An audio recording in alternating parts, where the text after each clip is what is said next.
Olá, senhoras e senhores, sejam bem-vindos ao Arete Jus. Está começando o 21º episódio do Código de Processo Penal, o Decreto-Lei número 3.689. E hoje nós vamos dos artigos 494 até o artigo 530-I. Galera, mas antes de começarmos, vamos para aquela nossa formalidade de se inscrever no canal, dar like nesse vídeo, ativar o sininho para receber os novos episódios, compartilhar com seus melhores amigos e deixar aí embaixo os seus comentários. Vamos lá? Seção 15 da Ata dos Trabalhos. Artigo 494.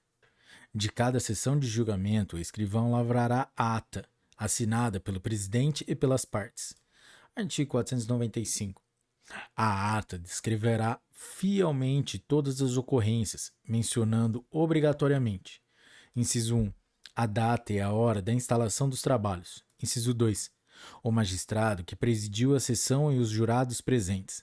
Inciso 3, os jurados que deixaram de comparecer, com escuso ou sem ela, e as sanções aplicadas. Inciso 4, o ofício ou requerimento de isenção ou dispensa. Inciso 5, o sorteio dos jurados suplentes. Inciso 6, o adiamento da sessão, se houver ocorrido, com a indicação do motivo. Inciso 7, a abertura da sessão em a presença do Ministério Público, do querelante e do assistente, se houver, e a do defensor do acusado. Inciso 8, o pregão e a sanção imposta no caso de não comparecimento. Inciso 9, as testemunhas dispensadas de depor. Inciso 10, o recolhimento das testemunhas a lugar de onde umas não pudessem ouvir o depoimento das outras.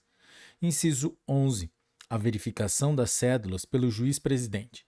Inciso 12, a formação do conselho de sentença, com o registro dos nomes dos jurados sorteados e recusas. Inciso 13, o compromisso e o interrogatório, com simples referência ao termo. Inciso 14, os debates e as alegações das partes com os respectivos fundamentos. Inciso 15, os incidentes. Inciso 16, o julgamento da causa.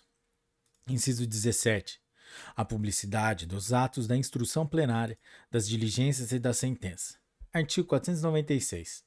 A falta da ata sujeitará o responsável a sanções administrativa e penal. Seção 16. Das atribuições do presidente do Tribunal do Júri. Artigo 497.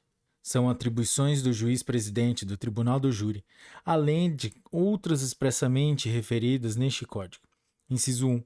Regular a polícia das sessões e prender os desobedientes. Inciso 2. Requisitar o auxílio da força pública, que ficará sob sua exclusiva autoridade. Inciso 3. Dirigir os debates, intervindo em caso de abuso, excesso de linguagem ou mediante requerimento de uma das partes. Inciso 4. Resolver as questões incidentes que não dependam de pronunciamento do júri. Inciso 5. Nomear defensor ao acusado, quando considerá-lo indefeso, podendo, neste caso, dissolver o conselho e designar novo dia para o julgamento, com a nomeação ou a constituição de novo defensor. Inciso 6. Mandar retirar da sala o acusado que dificultar a realização do julgamento, o qual prosseguirá sem a sua presença. Inciso 7. Suspender a sessão pelo tempo indispensável à realização das diligências requeridas ou entendidas necessárias, mantida a incomunicabilidade dos jurados. Inciso 8. Interromper a sessão por tempo razoável para proferir sentença e para repouso ou refeição dos jurados. Inciso 4. Decidir, de ofício, ouvidos o Ministério Público e a defesa, ou a requerimento de qualquer destes, a arguição de extinção de punibilidade. Inciso 10. Resolver as questões de direitos suscitadas no curso do julgamento. Inciso 11. Determinar, de ofício, a requerimento das partes ou de qualquer jurado, as diligências destinadas a sanar nulidade ou a suprir a falta que prejudique o esclarecimento da verdade. Inciso 12. Regulamentar, durante os debates, a intervenção de uma das partes, quando a outra estiver com a palavra, podendo conceder até 3 minutos para cada parte requerido, que serão acrescidos ao tempo desta última. Capítulo 3 do processo e do julgamento dos crimes da competência do juiz singular. Artigo 498 até artigo 512 revogados. Capítulo 2 do processo e do julgamento dos crimes de responsabilidade dos funcionários públicos. Artigo 513. Os crimes de responsabilidade dos funcionários públicos, cujo processo e julgamento competirão aos juízes de direito. A queixa ou a denúncia será instruída com documentos ou justificação que façam presumir a existência do delito ou com declaração fundamentada da impossibilidade de apresentação de qualquer dessas provas. Artigo 514. Nos crimes afiançáveis, estando a denúncia ou queixa em devida forma, o juiz mandará autuá-la e ordenará a notificação do acusado, para responder por escrito, dentro do prazo de 15 dias. Parágrafo único. Se não for conhecida a residência do acusado, ou este se achar fora da jurisdição do juiz, ser-lhe-á nomeado defensor, a quem caberá apresentar a resposta preliminar. Artigo 515. No caso previsto no artigo anterior, durante o prazo concedido para a resposta, os autos permanecerão em cartório, onde poderão ser examinados pelo acusado ou por seu defensor. Parágrafo único. A resposta poderá ser instruída com documentos e justificações. Artigo 516. O juiz rejeitará a queixa ou denúncia, em despacho fundamentado, se convencido, pela resposta do acusado ou de seu defensor, da inexistência do crime ou da improcedência da ação. Artigo 517. Recebida a denúncia ou a queixa, será o acusado citado na forma estabelecida no capítulo 1 do título 10 do livro 1. Artigo 518.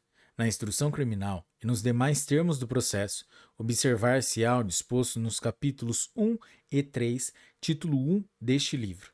Capítulo 3. Do processo e do julgamento dos crimes de calúnia e injúria, de competência do juiz singular. Artigo 519. No processo por crime de calúnia ou injúria, para o qual não haja outra forma estabelecida em lei especial, observar-se-á o disposto nos capítulos 1 e 3, título 1 deste livro, com as modificações constantes dos artigos seguintes. Artigo 520. Antes de receber a queixa, o juiz oferecerá às partes oportunidade para se reconciliarem, fazendo-as comparecer em juízo e ouvindo-as separadamente, sem a presença dos seus advogados, não se lavrando o termo. Artigo 521. Se depois de ouvir o querelante e o querelado, o juiz achar provável a reconciliação, promoverá entendimento entre eles, na sua presença. Artigo 522. No caso de reconciliação, depois de assinado pelo querelante o termo da desistência, a queixa será arquivada. Artigo 523. Quando for oferecida a exceção da verdade ou da notoriedade do fato imputado, o querelante poderá contestar a exceção no prazo de 2 dias, podendo ser inquiridas as testemunhas arroladas na queixa ou outras indicadas naquele prazo, em substituição às primeiras ou para completar o máximo legal. Capítulo 4. Do processo e do julgamento dos crimes contra a propriedade imaterial. Artigo 524. No processo e julgamento dos crimes contra a propriedade imaterial, observar-se-á o disposto nos capítulos 1 e 3 do título 1 deste livro, com as modificações constantes dos artigos seguintes. Artigo 525. No caso de haver crime deixado vestígio, a queixa ou a denúncia não será recebida se não for instruída com o exame pericial dos objetos que constituam o corpo de delito. Artigo 526. Sem a prova de direito à ação, não será recebida a queixa, nem ordenada qualquer diligência preliminarmente requerida pelo ofendido. Artigo 527. A diligência de busca ou de apreensão será realizada por 2 peritos nomeados pelo juiz, que verificarão a existência de fundamento para a apreensão, e quer esta se realize, quer não, o laudo pericial será apresentado dentro de 3 dias após o encerramento da diligência. Parágrafo único. O requerente da diligência poderá impugnar o laudo contrário à apreensão, e o juiz ordenará que esta se efetue, se reconhecer a improcedência das razões aduzidas pelos peritos. Artigo 528. Encerradas as diligências, os autos serão conclusos ao juiz para a homologação do laudo. Artigo 529. Nos crimes de ação privativa do ofendido, não será admitida queixa com fundamento em apreensão e em perícia, se decorrido o prazo de 30 dias após a homologação do laudo. Parágrafo único. Será dada vista ao Ministério Público dos autos de busca e apreensão requeridas pelo ofendido, se o crime for de ação pública e não tiver sido oferecido queixa no prazo fixado neste artigo. Artigo 530. Se ocorrer prisão em flagrante e o réu não for posto em liberdade, o prazo para que se refere o artigo anterior será de 8 dias. Artigo 530-A. O disposto nos artigos 524 a 530 será aplicável aos crimes em que se proceda mediante queixa. Artigo 530-B. Nos casos das infrações previstas nos parágrafos 1º e 2º e 3º do artigo 184 do Código Penal, a autoridade policial procederá à apreensão dos bens ilicitamente produzidos ou reproduzidos, em sua totalidade, juntamente com os equipamentos, suportes e materiais que possibilitaram a sua existência, desde que estes se destinem principalmente à prática do ilícito. Artigo 530-C. Na ocasião da apreensão será lavrado termo assinado por 2 ou mais testemunhas, com a descrição de todos os bens apreendidos e informações sobre suas origens, o qual deverá integrar o inquérito policial ou o processo. Artigo 530-D. Subsequente à apreensão, será realizada, por perito oficial, ou, na falta deste, por pessoa tecnicamente habilitada, perícia sobre todos os bens apreendidos e elaborado o laudo que deverá integrar o inquérito policial ou o processo. Artigo 530-E. Os titulares de direito de autor e os que lhes são conexos serão os fiéis depositários de todos os bens apreendidos, devendo colocá-los à disposição do juiz quando do ajuizamento da ação. Artigo 530-F. Ressalvada a possibilidade de se preservar o corpo de delito, o juiz poderá determinar, a requerimento da vítima, a destruição da produção ou reprodução apreendida quando não houver impugnação quanto à sua ilicitude ou quando a ação penal não puder ser iniciada por falta de determinação de quem seja o autor do ilícito. Artigo 530-G. O juiz, ao prolatar a sentença condenatória, poderá determinar a destruição dos bens ilicitamente produzidos ou reproduzidos e o perdimento dos equipamentos apreendidos, desde que principalmente destinados à produção e reprodução dos bens, em favor da Fazenda Nacional, que deverá destruí-los ou doá-los aos estados, municípios ou Distrito Federal, às instituições públicas de ensino e pesquisa ou de assistência social, bem como incorporá-los por economia ou interesse público ao patrimônio da União, que não poderão retorná-los aos canais de comércio. Artigo 530-A. As associações de titulares de direitos de autor e os que lhes são conexos poderão, em seu próprio nome, funcionar como assistente da acusação nos crimes previstos no artigo 184 do Código Penal, quando praticado em detrimento de qualquer de seus associados. Artigo 530-I.